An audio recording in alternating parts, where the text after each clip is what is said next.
Call of Duty sent me a pretty dirty looking box. Not as terrifying looking as that giant pizza box that they sent me, but let's check it out. Ooh, what do we have here? I'm sorry, look at this. I just like how it starts with, hiya. What is this? Is this a blanket?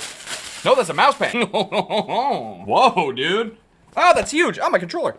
Ah! Accidentally went to the Peach Power bundle. Oh, that's massive. I'm showing the wrong side. This is what it actually looks like, and it is huge. That's what she said. That is actually really cool. I've got it rolled up right now, but thank you, Call of Duty and Activision, for sending this. To be perfectly honest, though, it's probably not gonna mix that well with what I'm talking about today, but today I wanted to revisit the topic of the Call of Duty killer, because there is one coming soon. Dude, you wanna talk about COD timing? Them sending me a package the same time I wanna talk about the Call of Duty killer? That is something else, man. Also, dude, I froze this G Fuel Jeff can, and it tastes so good.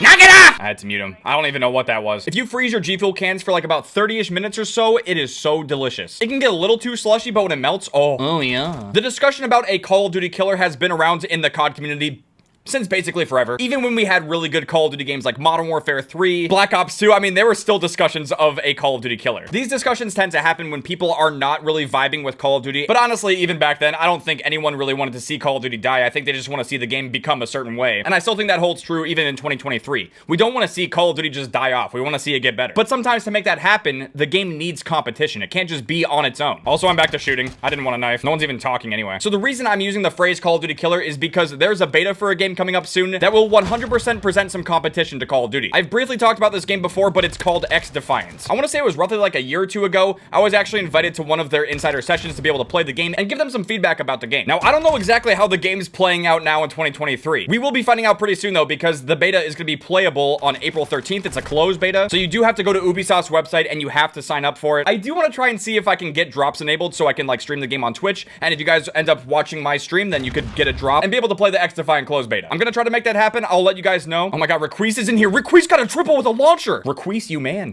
What a beast. Bro. Well, that was embarrassing. But from the hours that I played on XDefiant, it really felt like a traditional Call of Duty game, but it did basically have specialists. So, you know, if you liked games like Black Ops 3, Infinite Warfare, and Black Ops 4, I think especially because it didn't have the exo movement, it was boots on the ground with specialists, I think you'll like this game. And like I said, there's a lot of ex-Call of Duty devs that have been working on this game for years, and one thing that they specifically outlined is that the game is not going to have skill-based matchmaking. Now, I'm not exactly sure if the game's going to have a ranked mode, but obviously if there's basically ranked play in the game, it's going to work just like other competitive modes in FPS games, where you have a rank and you're trying to level up and you're going to play against people of similar skills, which essentially is skill-based matchmaking. But for the regular public match stuff that you play in the game, it's not going to have that. Oh my god, someone's baby's crying. Good old Call of Duty lobby. Ignore the child. Play COD. Fuck them kids. Turn your shit off. Oh. Excuse me? What is this noise he keeps making, dude? Shut up. Bro, everyone is so annoying in this lobby. God damn. Can't even think with all these people screaming, blasting their music. Jesus Christ. You know, that's one thing that the Call of Duty community will always have that no other community will have. The most annoying people ever. Truly a community of psychos. But yeah, I think the XDefiant Closed Beta is going to go for like roughly a week or so. I definitely want to play it and check it out, and there's no NDAs for this, so we can stream it, we can make content on it. I'm definitely excited to play the game again, man. I really enjoyed it. It's really interesting because I know some people are skeptical because Ubisoft is publishing the game, but I mean, they also published Siege. You know Rainbow Six Siege, that tiny little FPS game that no one's ever heard of before? Now, obviously, that's a completely different team with a completely different vision for an FPS game, but still, I think there's potential. I would say at least give it a chance, and if you hate it, then back to Modern Warfare 2. Speaking of the Call of Duty killer, though, I happen to notice that both Jev and Dismo uploaded Modern Warfare 2019 videos today, both talking about the fact that the game has apparently got hacked lobbies like it's old school Black Ops 2. The footage I saw from Dismo's video was ridiculous. Like, what the fuck is going on?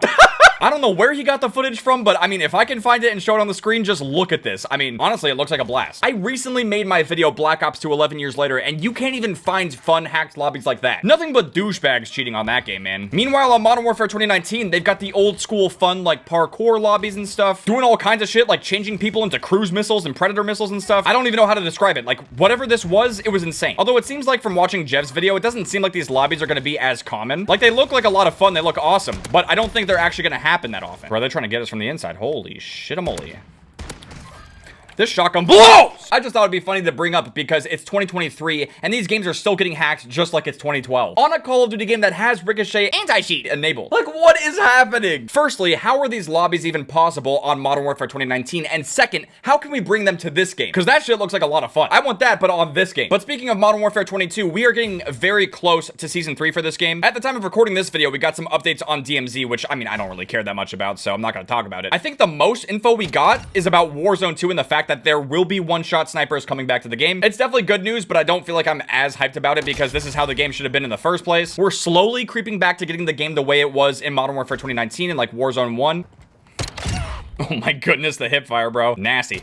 Oh, I thought I was gonna have it again. I really do feel like Season 3 for Modern Warfare 2 is going to be a big turning point for this game. I feel like it either has the potential to keep the people who are playing this game happy and maybe even bring some players back, or it's just gonna be a massive letdown. I think a big part of that has to do with the fact that it could be getting overhyped. I really just don't want anyone to get their expectations too high because, again, it's just another season of content. I've said it before and I'll say it again. DLC and new content cannot fix the problems in a game. If there's issues with gameplay and things that people don't like, that has to get addressed first, and then you can start introducing more content. Because if they just keep throwing new guns and new maps into the game and new game modes and stuff like that without fixing core issues, then we're really not going anywhere. It's kind of like if you're stuck in quicksand and instead of trying to throw a rope at someone, you're throwing more sand at them. He seems to really be enjoying the sands. Let's throw more of it at him. Also, I'm in second place, so I'm not going to sit through this one. I don't really care. Another thing I want to talk about for Modern Warfare 2 Season 3 is the fact that there's going to be like a Blackcell bundle. You can see it here on Season 2. You can't actually click on or access this, but there's some speculation that if you buy the Blackcell for Season 3, you'll be able to start your battle pass from here instead of down here. And there could be a chance that the new intervention is going to be really close to the Blackcell thing. So if you spend more money for the Blackcell battle pass, you might be able to access some of the newer weapons faster, which isn't necessarily pay to win, but it could be getting the game dangerously close to pay to play. Basically, ever since Modern Warfare 2019, they've been getting dangerously close with doing this by putting a premium on the battle pass and tier skips and selling bundles in the store that basically give you new guns and trying to get guns that way versus just playing the game for free and unlocking them. I don't know, man. We'll have to see how the Blackcell battle pass thing plays out. I don't really think I'll be buying it, but hey, there's always that chance that Activision is going to actually just like send it out and then I'll just have it automatically. So like most things for this game, we'll just have to wait and see how it actually turns out. Not gonna lie though, I am skeptical of this and also just how many bundles there have been in this game. You're free to spend your money and your COD points however you want to. I mean, I'm definitely not one to judge. I mean, look what I did on Advanced Warfare, Black Ops 3, and Infinite Warfare, you know what I mean? I do feel like my spending habits on the newer Call of Duty games though have definitely changed up quite a bit. Like if you're okay with the game in the state of how it is, then I mean, buy as many bundles as you want. But if you're not happy with the game, I don't see why you would want to keep buying bundles and spending money on a game that's probably not even gonna move your bundles into the next year of COD. But hey, if you really wants to buy the Killer Bees bundle, go for it. God, that looks gross. What do you even get? Oh my.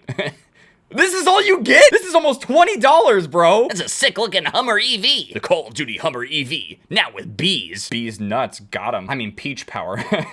Can't wait to use the peach power APC. I mean, look at the weapon charm, it's kind of cute. But yeah, man, these 6 things right here cost basically $20. I just really don't get it. Like, if you basically buy 3 bundles on this game, you have paid for the full price of the entire game. Infect the enemy. I didn't even mean to pop Deddy. What was... Oh, okay. Let's go. Let's kill him. How about... His name is Yonk My Yeeter. Okay. Great name.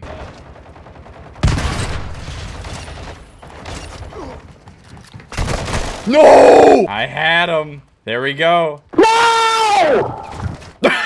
What a dweeb. He's over here. He's hiding. He's gonna fucking die. 2 kills and then dead.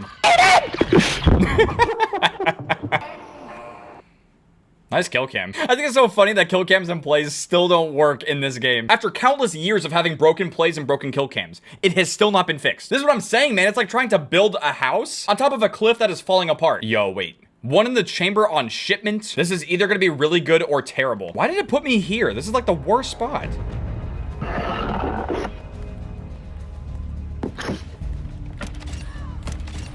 Oh my goodness.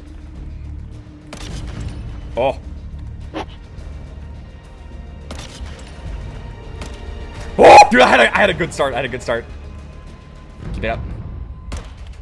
Oh my.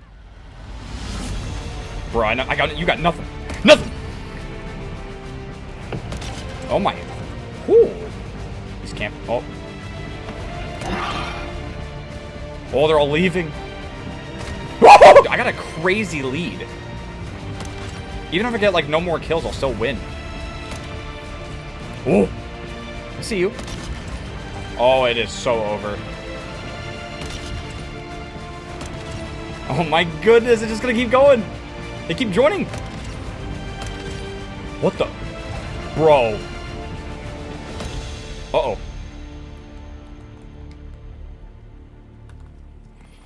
No! That was my last life, dude. I went insane. I got 15 kills. 15 to 3. That was amazing. I don't think I've ever gotten one in the chamber on shipment. That was dope. There's gonna be so many people joining and leaving this. Oh my god. But while we're sitting here spectating, there's one more point I wanted to bring up about the Call of Duty killer, which I think is pretty interesting. To be perfectly honest, I don't know if I've talked about this in depth before.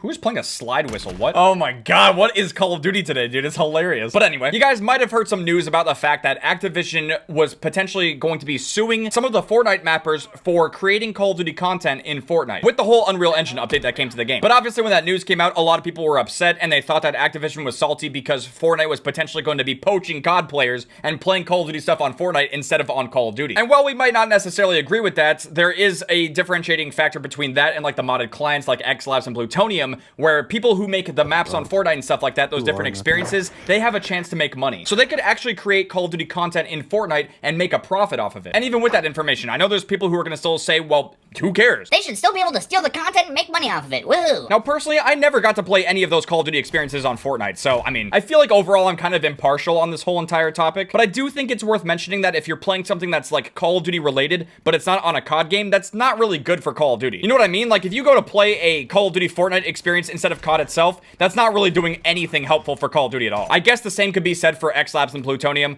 but the difference is that you're still playing an actual Call of Duty game. I obviously don't think there's anything wrong with trying to play and enjoy the Call of Duty experiences on Fortnite. Obviously, you're free to do whatever the hell you want to do, but I think it's probably better if you try to stick to Call of Duty if you really do want to support that. Like, even if you hate Modern Warfare 2, you can still go back and play some older Call of Duty games and try to help populate the servers, you know? I mean, I've been saying that shit for a really long time. Like, if you don't like the current Call of Duty game, just go back and play one that you actually do enjoy. Even though those Call of Duty experiences in Fortnite look cool, we ultimately do have to keep in mind that Fortnite is competition to Call of Duty, and at least in my opinion, not necessarily the best kind of competition to Call of Duty, because there have been a lot of things that Fortnite has done that Call of Duty has tried to emulate or copy. Prime example is the Battle Pass, focusing way too much on bundles and skins instead of actual gameplay. But ultimately, the biggest misstep that Call of Duty has made here is the fact that they're not giving us mod support, the ability to create our own experiences and maps and things like that, whereas Fortnite is doing that, and we have no clue if Call of Duty is going to actually copy good features from other games. Which kind of brings us back to XDefiant and the original point. We need specifically more FPS games that are similar to Call of Duty that provide competition to it.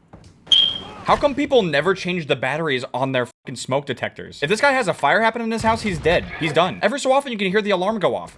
Just change the 9-volt. It's not that hard. Saving lives, one 9-volt battery at a time. Okay, great. This is fun. I love going knife only in gun game. It's great in this game. It's fun.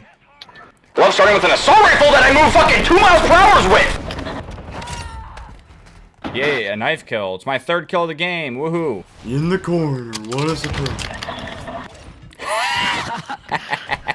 Okay, I think that's enough partying on Modern Warfare 2 for one day. By the time this video goes up, we're gonna be 1 day away from Season 3 for Modern Warfare 2. I obviously hope that it's an amazing season and that it really does help revitalize this game, but I'm sure this is the case for a lot of you guys watching as well. I have my expectations pretty low, and I am pretty skeptical. But on the flip side, we do have the XDefiant Closed Beta coming up, and I'm looking forward to playing it. But even putting XDefiant aside, I really just hope that we get more FPS games in the year 2023 that can compete with Call of Duty and actually provide some good competition so we can get better Call of Duty games. And with that being said, thank you guys very much for watching. I hope you guys enjoyed watching me play a little bit of Modern Warfare 2 party games while talking about the Call of Duty killer. If you guys did enjoy this video and you want Call of Duty to be the best that it can be, make sure to drop a like. I'll see you guys later. Outcome, Tango.